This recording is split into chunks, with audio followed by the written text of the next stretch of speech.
कुमार अभिषेक, आपके साथ शुरुआत करते हुए, ये सबसे बड़े इम्तिहान का दिन है आज, योगी आदित्यनाथ वर्सेस अखिलेश यादव। ऐसी लड़ाई जिसकी चर्चा घरों में, दुकानों पर, दफ्तरों में, हर जगह हो रही है और गरमा दिया अखिलेश यादव ने ईवीएम का पूरा मामला उठाकर एग्जिट पोल के बाद और नतीजों के पहले। अभिषेक, बिल्कुल अंजना, और यही हाल जो कि चौक चौराहों पर है, अब यही हाल इस वक्त मतदान सेंटर पर भी दिखाई दे रहा है, क्योंकि अखिलेश यादव के समर्थक हों या बीजेपी के समर्थक, सभी इस वक्त आपको मतदान केंद्र पर डटे हुए दिखाई देंगे।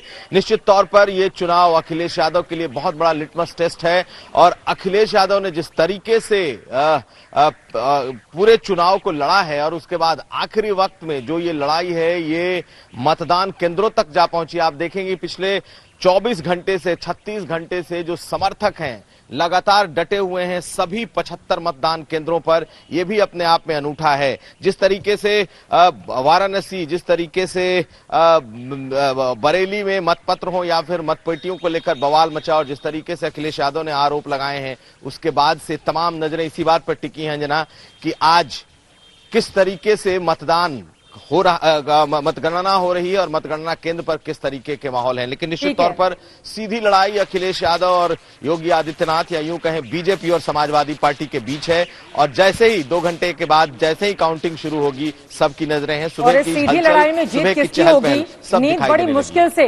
नेताओं को आई होगी, खासतौर से वो जो चुनावी मैदान में पूरा दमखम ठोक रहे हैं। ये महत्वपूर्ण हो जाता है। 403 सीटें, आपको बता दें, योगी अगर अपने चेहरे पर दोबारा सत्ता में काबिज होते हैं तो 1985 के बाद ये पहली बार होगा कि पूर्ण बहुमत के साथ अपनी सरकार को कोई नेता रिपीट करवाता है। एक तरफ मोदी का चेहरा, दूसरी तरफ योगी आदित्यनाथ का नाम। इन सबके अलावा इतर अखिलेश यादव की ओर से बार बार दावा यही किया जा रहा है कि सरकार में तो वही आएंगे। इसी वजह से रात भर ईवीएम की निगरानी चलती रही। सीधे रुक कर लेते हैं पंजाब। 117 सीटें हैं। चंडीगढ़ से सतेंद्र चौहान हमारे साथ जुड़े हुए हैं। सतेंद्र, सुबह सुबह शरणजीत सिंह चन्नी मुख्यमंत्री पहुंच गए गुरुद्वारा मत्था टेकने के लिए, प्रार्थना करने के लिए, जीत की कामना करने के लिए।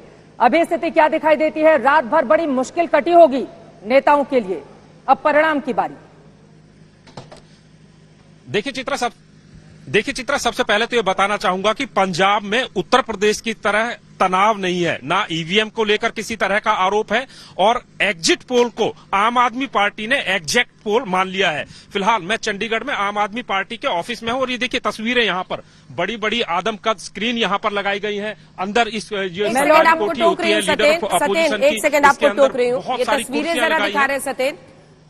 एग्जिट पोल को लेकर एक पार्टी खुश, एक नाराज। अब ये हो गया है, लेकिन मत्था टेकने के लिए गुरुद्वारे में आप देख रहे हैं चन्नी साहब को। चन्नी साहब के लिए ये बहुत बड़ा इम्तिहान है। पार्टी ने आखिरकार नवजोत सिंह सिद्धू को दरकिनार करने का रिस्क उठाते हुए इनके नाम पर मुहर लगाई।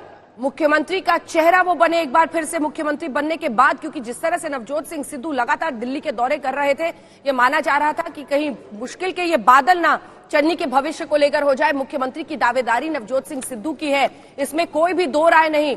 लेकिन इसी के साथ जब नवजोत सिंह सिद्धू अपनी सीट में व्यस्त हो गए, इधर चन्नी साहब ने पूरे मालवा इलाके से लेकर चमकौर साहिब, जो उनकी ओरिजिनल सीट है, वहीं की तस्वीरें आप इस वक्त देख रहे हैं, यही वो सेफ सीट, उनकी अपनी सीट है।